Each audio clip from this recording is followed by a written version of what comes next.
अवतार the legend episode 99 रक्तरात्रि भाग 2। कहानी अब आगे। चंद्रपुर साम्राज्य रात के समय। कहानी की शुरुआत में हम देखते हैं कि रात का समय हो रहा था। वहां नंदिनी जब अपने माथे पर मांग भरने सिंदूर ला ही रही थी, उसके हाथों से सिंदूर की डिब्बी अचानक से नीचे गिर जाती है, जिससे सभी डिब्बी के भीतर रखी सभी सिंदूर बिखर जाते हैं। ये देख नंदिनी थोड़ी डर जाती हैं। तभी मीना वहां आकर नीचे गिरे सभी सिंदूर को उस डिब्बी में भरने लगती है। तभी नंदिनी डरती हुई मीना से पूछती है, नंदिनी मीना, क्या सिंदूर का गिरना अशुभ कहलाता है? ये सुनकर मीना मुस्कुराती हुई नंदिनी से कहती है, मीना नहीं रानी, ये सब केवल बातें हैं हमें डराने के लिए। वैसे बात अगर अभी की तो सिंदूर की डिब्बी आपके हाथों से गलती से गिर गई थी, तो इसमें अशुभ कैसे? तभी नंदिनी जब खिड़की से बाहर की तरफ देखती है, उसे रात के आसमान में घने काले बादल दिखते हैं। ये देखकर नंदिनी डरती हुई सोचती है, नंदिनी बादलों को देखकर लग रहा है कि आज की रात बहुत जोरों से बारिश होने वाली है। ध्रुवा भी अब तक आए नहीं है। तभी नंदिनी अपने दोनों हाथों के हथेलियों को जोड़कर मन ही मन कहती है, नंदिनी भगवान उनकी रक्षा करें। शंभू पर्वत। वहां शंभू पर्वत के ऊपर बारिश के काले बादल छा चुके थे और उस बादल से पूरा पर्वत अंधकार से ढक गया था, पर उस पर्वत के ऊपर वाली मंदिर का दृश्य कुछ अलग था। वहां शहजादे हसन के कहने से उनके कई सैनिक ध्रुवा की तरफ अपने अपने हथियारों के साथ हमला करने जाने लगते हैं, पर ध्रुवा बिना कोई समय व्यतीत किए अपने हाथ में बंधे उन घंटियों को इस तरह से घुमाकर अपने सामने आने वाले शत्रु सैनिकों के मुंह पर मारता है, जिससे उन सभी का सर एक साथ धड़ से अलग हो जाता है। ये देखकर शहजादा हसन और उनके अनेक सैनिक डर के मारे पीछे हो जाते हैं, पर ध्रुवा फिर से धीरे धीरे कर अपना कदम उन मारे हुए सैनिकों के ऊपर से बढ़ाकर आगे बढ़ने लगता है। ये देखकर शहजादे हसन के सभी सैनिक एक साथ ध्रुवा के तरफ सैलाब की तरह बढ़ने लगते हैं। तभी वहां ध्रुवा अपने आगे आने वाले सभी सैनिकों को मौत के घाट पहुंचाकर आगे बढ़ रहा था। तभी कुछ सैनिक ध्रुवा की तरफ कूदकर उसके ऊपर गिरने ही वाले होते हैं। ध्रुवा अपने हाथ में बंधी घंटियों को उनकी तरफ फेंकता है, जिससे वो सभी घंटियां उन सैनिकों के शरीर के आर पार चले जाते हैं और उनके शरीर के चित्रे हो जाते हैं। उस समय हर तरफ केवल खून ही खून गिरने लगते हैं। ध्रुवा की हाथ खाली हो जाने से शहजादे हसन की आदेश से दो सैनिक ध्रुवा की तरफ तीर मारते हैं, जिससे वो दो तीर जाकर ध्रुवा के पेट और छाती में जा लगते हैं, जिससे ध्रुवा पूछे धकेलते हुए चला जाता है, पर अचानक वो अपने कदमों की मदद से रुक जाता है। ये देखकर बाकी सैनिक उसके ऊपर हमला करने बढ़ते ही हैं। ध्रुवा अपने शरीर में लगी दो तीरों को निकालकर आगे आने वाले दो सैनिकों के गर्दन में घुसा देता है, फिर उन्हीं तीरों की तेजी से निकालकर पास ही आने वाले सैनिक के आंखों में घुसा देता है, पर अचानक पीछे से कुछ सैनिक ध्रुवा के पीठ पर अपने तलवारों से वार करते हैं। पर फिर भी ध्रुवा हार न मानते हुए उन तीरों की मदद से उन सैनिकों को मारने लगता है। तभी अचानक शहजादा हसन बीच में आकर ध्रुवा के सर पर एक मोटी लकड़ी से वार करता है, जिससे ध्रुवा दूर जाकर एक पत्थर से टकराता है। तभी ध्रुवा दर्द से अपने सर को पकड़कर उठता है।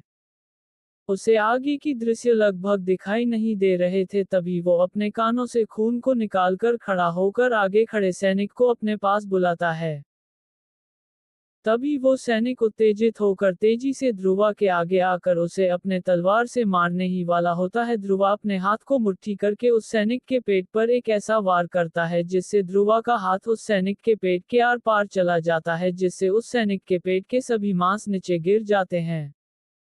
ये देखकर सभी शत्रु सैनिक गुस्से से ध्रुवा की तरफ फिर से बढ़ने लगते हैं। तभी ध्रुवा उस सैनिक की तलवार को उठाकर आगे बढ़ता है और उस तलवार की मदद से अपने आ जाने वाले सभी सैनिकों को मारने लगता है। ये देखकर शहजादा हसन मन ही मन डरते हुए कहता है, शहजादे हसन, ये कैसे हो सकता है? इतनी घाव खाकर और साथ ही जहर खाकर भी वो इतना कैसे लड़ सकता है? तभी ध्रुवा अचानक लड़खड़ाने लगता है, पर फिर भी अपनी फुर्ती दिखाते हुए अपने आगे आने वाले सभी सैनिकों को मारने लगता है। वहां हम देखते हैं कि उस जगह अब कोई भी स्थान बचा नहीं था जहां खून ना गिरा हो। धीरे धीरे करके ध्रुवा सभी सैनिकों को मार देता है, पर इस बार ध्रुवा पूरी तरीके से कमजोर हो चुका था और उसमें अब इतनी भी ताकत नहीं थी कि वो और भी आगे बढ़ सके। उसे अपने सामने सब धुंधला दिख रहा था और उसे सांस लेने में भी तकलीफ महसूस हो रहा था। तभी वो नीचे झुक कर देखता है कि उसके सामने शहजादा हसन खड़ा है और गुस्से की नजरों देख रहा होता है।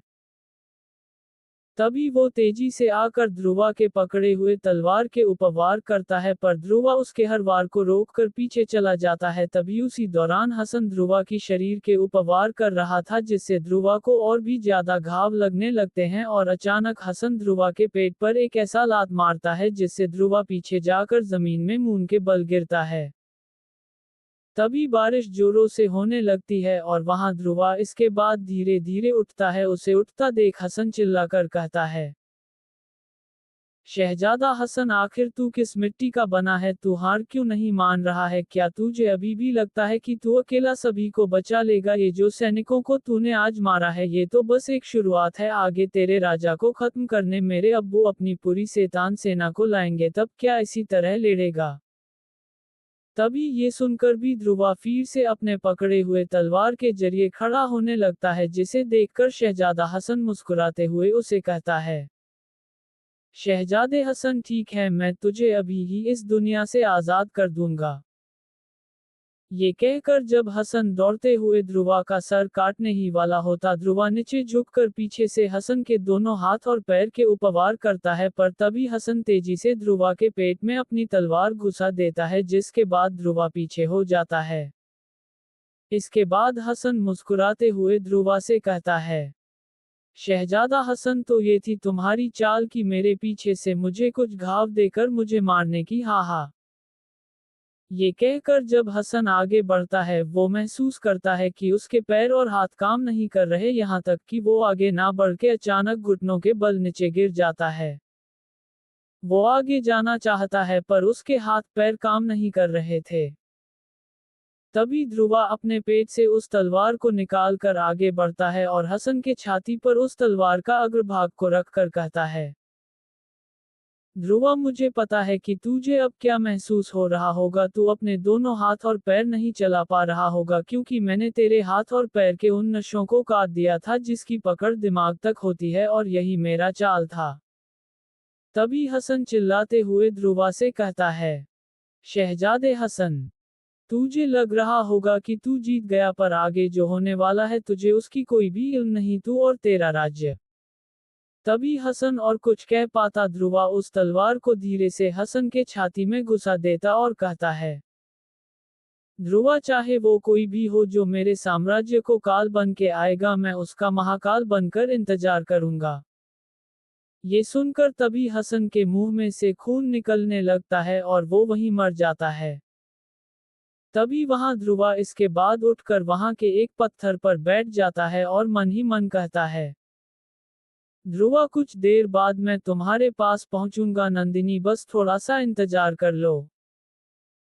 तभी हम जान पाते हैं कि ध्रुवा धीरे धीरे सांस नहीं ले पा रहा था, जिससे वो धीरे धीरे दुर्बल महसूस करने लगता है, पर अचानक उसके दिल की धड़कन तेज होने लगती है, क्योंकि उसे महसूस होता है कि मंदिर की ओर और भी सैनिक आ रहे हैं उसे मारने।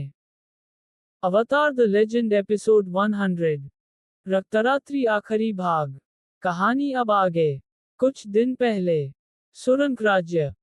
कहानी की शुरुआत उस समय के दृश्य से होता जिस समय राजकुमारी नंदिनी की स्वयंवर चल रही थी और पहले प्रतियोगिता को जीते हुए राजकुमार अतिथि महल में रुके थे। तभी हम देखते हैं कि रात समय हो चुका है और वहां ध्रुवा और राजकुमारी नंदिनी उस महल के छत के ऊपर बैठकर कुछ प्यार भरी बातें कर रहे थे। तभी राजकुमारी नंदिनी मुस्कुराती हुई ध्रुवा से कहती हैं, नंदिनी, ध्रुवा। ये सुनकर ध्रुवा राजकुमारी नंदिनी की ओर देखकर मुस्कुराते हुए उन्हें कहता है, ध्रुवा, हाँ कहो। ये सुनकर राजकुमारी नंदिनी ध्रुवा कंधे पर अपना सर रखकर कहती हैं, नंदिनी, ध्रुवा, क्या मैं तुमसे एक बात पूछ सकती हूँ? ये सुनकर ध्रुवा मुस्कुराते हुए नंदिनी से कहता है, ध्रुवा, हाँ क्यों नहीं। ये सुनकर राजकुमारी नंदिनी ध्रुवा की तरफ गुस्से भरी नजरों से उसे कहती हैं। नंदिनी देखो ध्रुवा, मैं अब तुमसे जो भी पूछने वाली हूँ तुम्हें उन सभी सवालों के सही सही जवाब देने हैं मुझे, ठीक है? ये सुनकर ध्रुवा नंदिनी के आंखों में देखकर उसे मुस्कुराते हुए कहता है। ध्रुवा, मैं वादा करता हूँ नंदिनी कि मैं तुम्हारे हर सवालों के सही सही जवाब दूंगा। ये सुनकर नंदिनी मुस्कुराते हुए ध्रुवा से पूछती है। नंदिनी, क्या इन 8 सालों में तुमने किसी भी लड़की को प्यार नहीं किया? ये सुनकर ध्रुवा कुछ देर सोचने के बाद नंदिनी से मुस्कुराते हुए कहता है।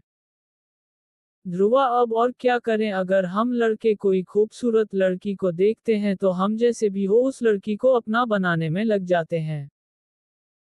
ये सुनकर राजकुमारी नंदिनी गुस्से में वहां से उठकर कहीं जाने लगती है कि तभी ध्रुवा अचानक से नंदिनी की दायां हाथ पकड़ लेता है और उन्हें खींचकर अपने पास ले आता है और मुस्कुराते हुए उन्हें कहता है। ध्रुवा, इतना गुस्सा देखिए अपने चेहरे को, कैसे गुस्से में लाल पड़ चुकी हैं। ये सुनकर नंदिनी गुस्से में ध्रुवा से कहती हैं। नंदिनी, इसका मतलब कि तुमने मुझसे पहले किसी और से भी प्रेम किया है? ये सुनकर ध्रुवा नंदिनी के नजदीक आकर उसे कहता है।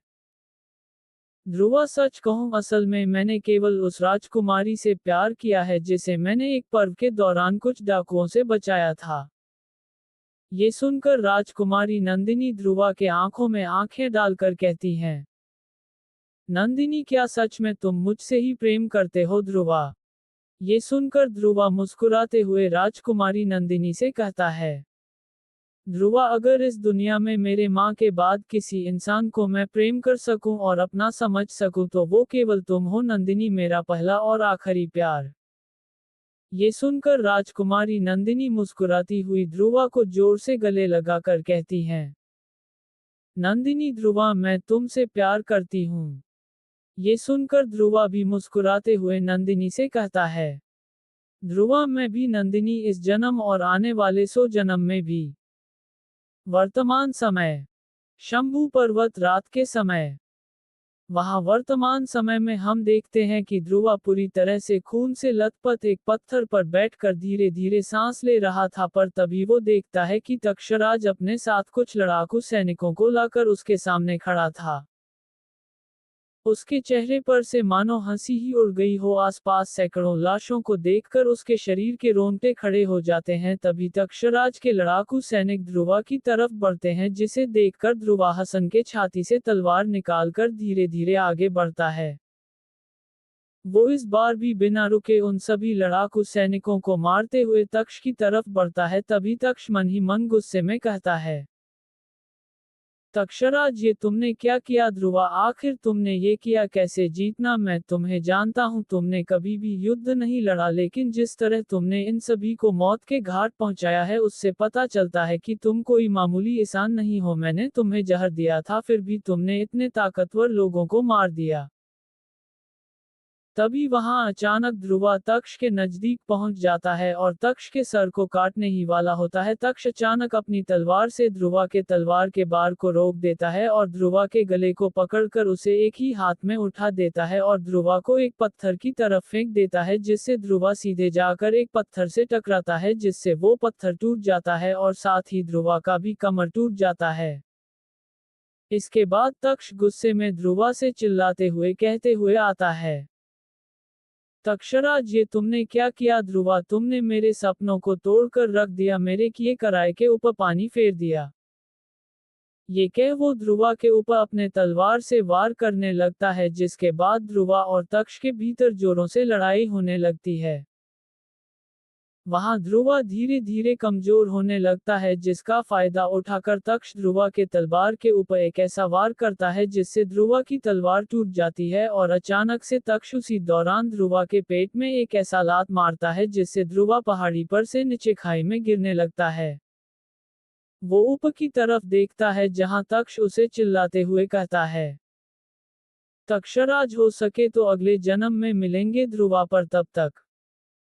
तभी ध्रुवा खाई नीचे गिरते वक्त अपने जीवन के सभी लम्हों को याद कर रहा था, जैसे कि जब पहली बार गुरु शिवा को अपना नाम कहना। ध्रुवा मेरा नाम है, ध्रुवा देवनारायण। जैसे कि महाराज को वचन देना। ध्रुवा मैं इस राज्य का रक्षक बनकर रहूंगा। जैसे कि अपनी माँ से सभी किए हुए वादे और आखिर में नंदिनी से किया हुआ वादा। नंदिनी मुझे कभी छोड़कर तो नहीं जाओगे ना तुम ध्रुवा। तभी ध्रुवा के आंखों के सामने अंधेरा छा जाता है और आखिर में वो अपना आखिरी सांस छोड़ता है। चंद्रपुर राजमहल। वहां राजमहल में नंदिनी की सांसें तेज होने लगती है और वो कहती है। नंदिनी ध्रुवा कहानी।